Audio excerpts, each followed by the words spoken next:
Oke, bagi teman-teman, jadi di sini aku mau bahas soal UTS kedua kimia dasar. Di sini aku ambil soal untuk yang tahun lalu. Oke, jadi langsung aja ya. Di sini dipunyai asam fosfonik yang mana strukturnya itu adalah di mana satu atom H itu terikat pada satu atom P. Nah, lalu kita disuruh untuk menggambarkan 4 struktur Lewis yang mungkin, atau menggambarkan struktur resonansinya. Nah, jadi rumus kimianya itu kan H3PO3. Nah, ada baiknya kalau kita menggambarkan unsur ionnya terlebih dahulu ya, supaya kita gampang untuk meletakkan atom H-nya. Jadi PO3 itu kan bentuk senyawanya kan seperti ini ya, PO3 3-. Nah, lalu kita coba untuk gambarkan. Nah, untuk menggambarkan struktur seperti ini, langkah pertamanya yaitu kita totalkan dulu semua elektronnya. Jadi misal di atom P ini ya, atom P ini kan ada 5 elektron. Nah, terus 3 oksigen ini memberikan elektron sebanyak berapa? Jadi 6 kali 3 ya, jadi sama dengan 18. Ditambah dengan 3 elektron. Nah, jadi totalnya ada 26 elektron. Oke, nah lalu kalau kita sudah tentukan jumlah elektronnya, kita gambarkan kerangka dasar dari PO3 3- dulu. Nah, caranya adalah kita tempatkan dulu atom pusatnya di atom pusatnya kan P, karena P itu yang lebih kurang elektron negatif dari atom O. Nah, P ini akan mengikat 3 oksigen. Jadi kita gambarkan masing-masing sebagai satu lengan dulu. Nah, di situ kita penuhi oktet untuk masing-masing atom O ini. Di atom O ini kan ini masih ada 2 ya, masih ada 2 elektron. Jadi kita tambahkan 6. 6.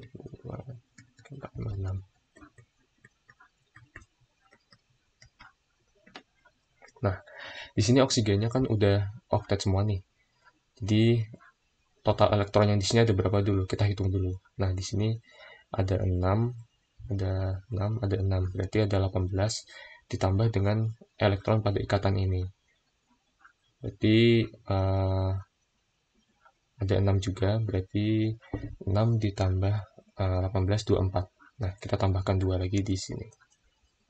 Nah, ini struktur dari PO3 3-. Nah, terus kita perhatikan lagi soalnya. Dia mengharuskan kita untuk meletakkan satu atom H itu terikat pada atom P. Jadi kita tinggal ikatkan aja elektron ini dengan H. Gitu. Nah, karena ini sudah terikat, sudah ada satu atom H, tinggal kita lengkapin aja tuh H-nya di oksigen yang lain. Jadi di sini kita tambahkan H, di sini kita tambahkan H. Nah, lalu yang ini gimana nih? Ini kan muatan formalnya kan minus 1 ya. Soalnya kan 6 kurang, ini ikatannya ada 1, dikurangi dengan elektron bebasnya. Jadi min 1. Nah, padahal kan H3PO3 itu kan muatannya harus netral. Jadi gimana caranya tuh? Nah, jadi kita tinggal taruh aja di sini. Kita jadikan sebagai ikatan rangkap. Nah, sehingga struktur yang kita punyai menjadi seperti ini. PO, ikatan rangkap, terus ada OH, di sini ada OH, di sini ada H. Nah, tapi ini baru struktur resonansi yang pertama. Nah, variasinya kan bisa seperti ini nih. dia bisa membentuk struktur seperti ini. Di sini kita misalkan hanya pindah ke sini, terus kita misalkan rangkapnya pindah ke sini. Nah, atau bisa juga dia membentuk struktur seperti ini.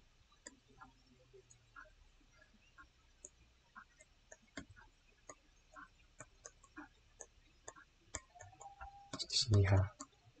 Nah, yang terakhir itu, struktur resonansi yang terakhir adalah yang seperti ini. Yang muatan formalnya masih ada. Jadi, resonansi yang terakhir itu adalah seperti ini.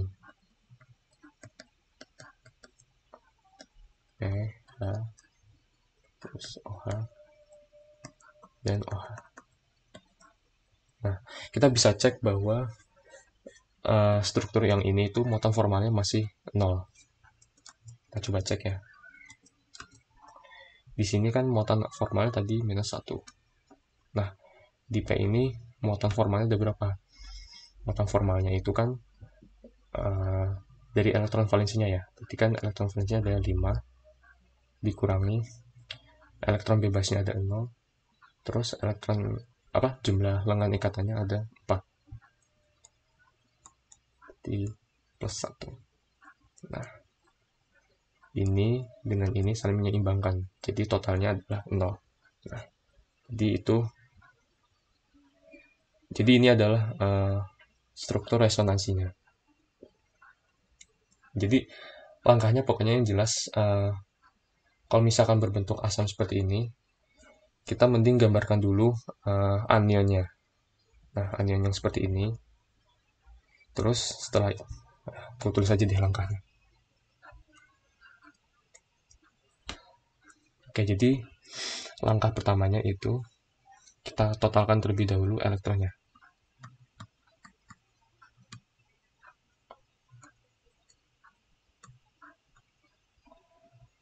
Lalu setelah itu kita akan bikin kerangka dasarnya dulu. Buat kerangka dasar.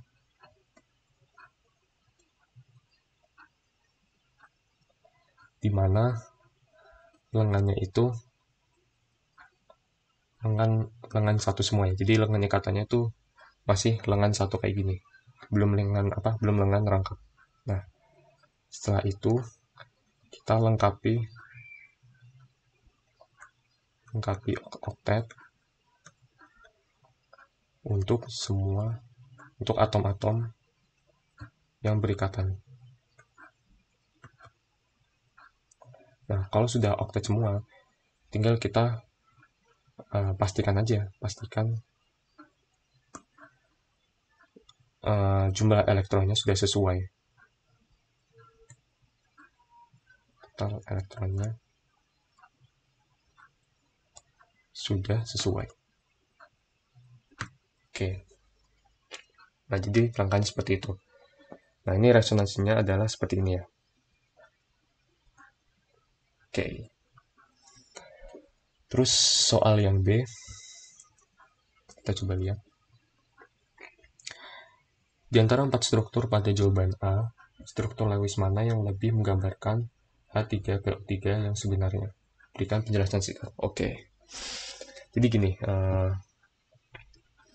di sini kan resonansinya ini kan memenuhi semua ya.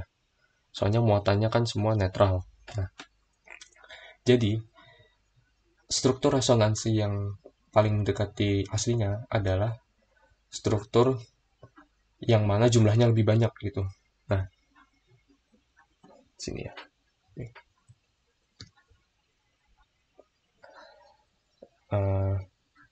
Di mana aku tulis dulu ya. Struktur resonansi paling mendekati. Nah, struktur resonansi yang paling mendekati itu gimana aja? Nah, biasanya struktur resonansi paling mendekati itu biasanya yang jumlah struktur identiknya, struktur kembarnya paling banyak. Terus yang kedua, yang jumlah charge-nya, atau bukan jumlah sih, sebaran charge-nya.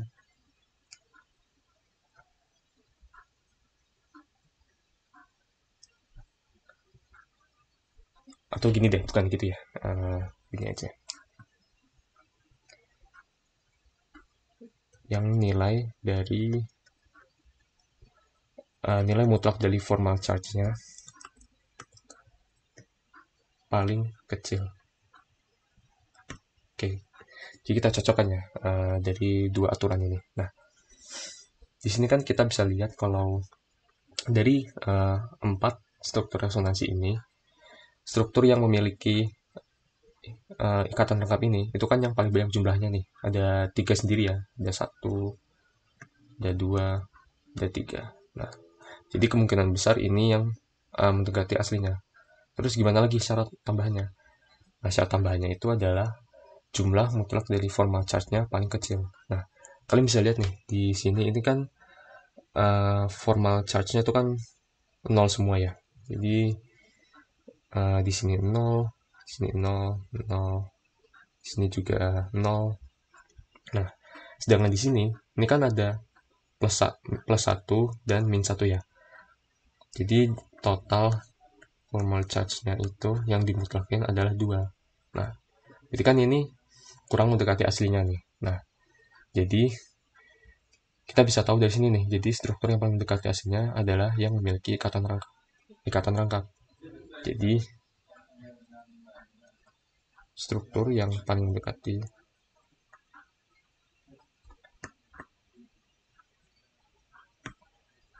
adalah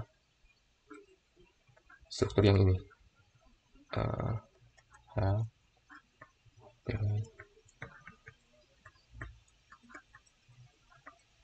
Oke, jadi ini struktur yang paling mendekati. Oke, lalu soal selanjutnya. Hitung jumlah ikatan sigma dan ikatan pi pada struktur jawaban B. Ini gampang aja ya. Tinggal hitung aja. Jadi sigmanya, total sigmanya ada berapa nih? Ini ada 1, 2, 3, 4, 5, dan 6. Oke, jadi ada 6. Lalu struktur untuk pi. Kalian pasti udah tahu ya, kalau pi itu biasanya terletak pada ikatan yang rangkap. Nah, jadi ini bisa kita anggap sebagai ikatan pi. Jadi jumlah ikatan pi-nya ada 1. Oke. Soal selanjutnya, tentukan hibridisasi orbital atom P pada molekul H3PO3. Nah, di sini kalau menurutku ada cara yang lebih gampang ya untuk nentuin orbitalnya. Jadi pertama, kalian tentuin dulu berapa domain ikatan pada atom pusat. Oke. Atom tadi kan ditanya hibridisasi atom P ya. Dan juga karena berhubungan atom P ini atom pusat. Jadi kita anggap ini sebagai atom pusat. Nah, domainnya itu ada berapa? Jadi kita lihat di sini. Ini ada 1 ya. 1, terus 2, 3. Dan ikatan rangkap ini kita anggap sebagai satu domain ikatan. Jadi ada 4. Oke. Jadi ada 4 domain. Oke. Lalu selanjutnya kita tentuin tinggal kita tentuin aja itu apa hibridisasinya. Tentukan hibridisasinya.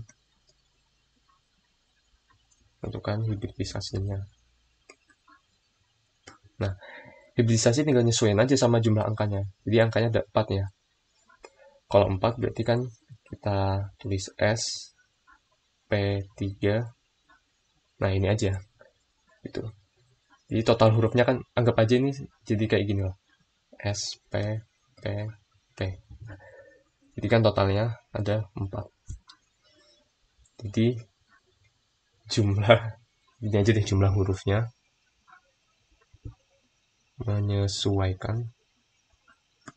Menyesuaikan dengan domain ikatan. Misal kita punya struktur misal seperti ini ya. P, misal ada 5 ikatan ya. Ini ada 5 domain. Berarti hibridisasinya berarti seperti ini. S, P3, D. Di sini kan jumlah hurufnya kan ada 5 gitu.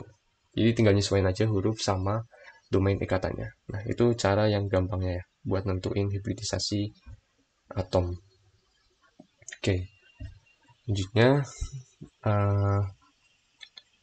tentukan geometri molekul H3PO3 di sekitar atom P. Oke.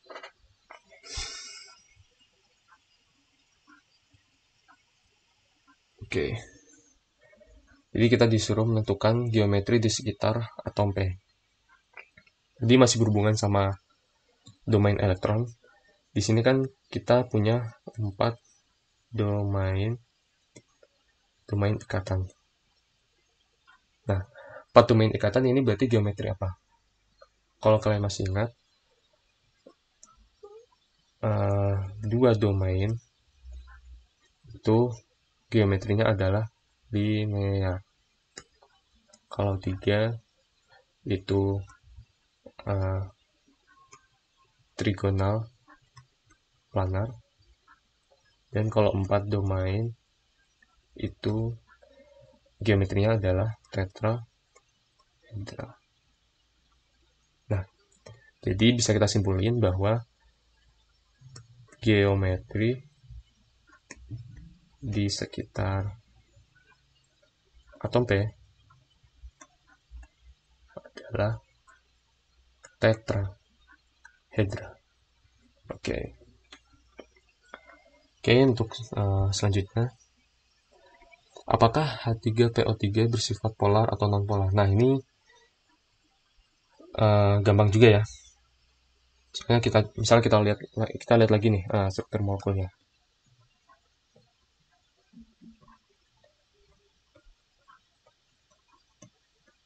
Nah, kalian bisa lihat kalau di sini itu molekulnya kan nggak simetris ya, soalnya yang berikatan dengan P itu beda semua. Nah, kalau sudah gitu, maka otomatis dia adalah polar. Jadi kenapa dia polar? Karena atom-atom yang berikatan itu berbeda semua. Jelek banget sih.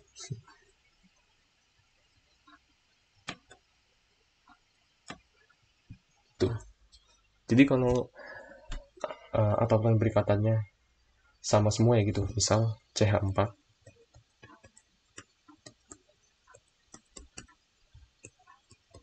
nah itu bisa langsung kalian simpulin nih, berarti dia itu adalah non-polar. Gitu aja. Nah, itu. Oke. Selanjutnya buat nomor G. Gambarkan tumpang tindih orbital menghasilkan ikatan pi pada molekul H3PO3. Oke. Ikatan pi-nya tadi, kalau kita lihat ya, itu terjadi antara, tuliskan aja deh. Nah, ikatan pi-nya, jadi seperti yang kita lihat di sini ya, itu terjadi antara atom P dengan atom O. Nah, antara atom P dengan atom O. Nah, Kalau kita lihat masing-masing dari atomnya ini, oh itu kan struktur elektronnya gini ya.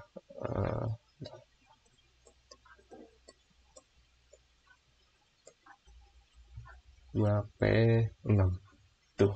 Nah, jadi yang berkontribusi adalah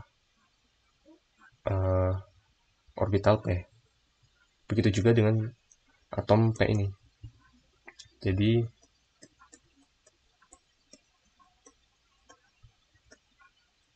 2p5.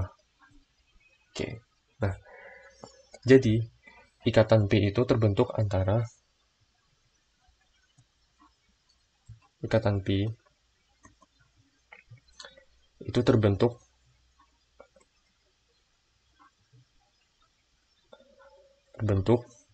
biasanya oleh antara orbital p dengan p, dan juga cara mereka bertemunya cara mereka bertemunya antar orbital itu adalah secara sideways. Jadi cara berinteraksinya itu secara sideways. Sideways itu maksudnya dia tuh secara sejajar gitu. Nah, jadi kalau misal ku gambarinya,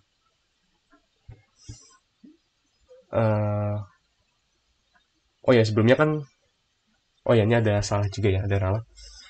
Jadi dalam P tadi kan EP itu kan bisa membentuk orbital D ya dalam berikatannya. Nah, oh ya benar-benar ya, berarti antar sesama P. Nah, jadi nanti gambarnya adalah seperti ini dengan O. Jadi ini ada ikatan sigmanya, O-nya seperti ini. Gitu. Nah, jadi mereka cara hibridisasinya adalah seperti itu. Gitu. Oke.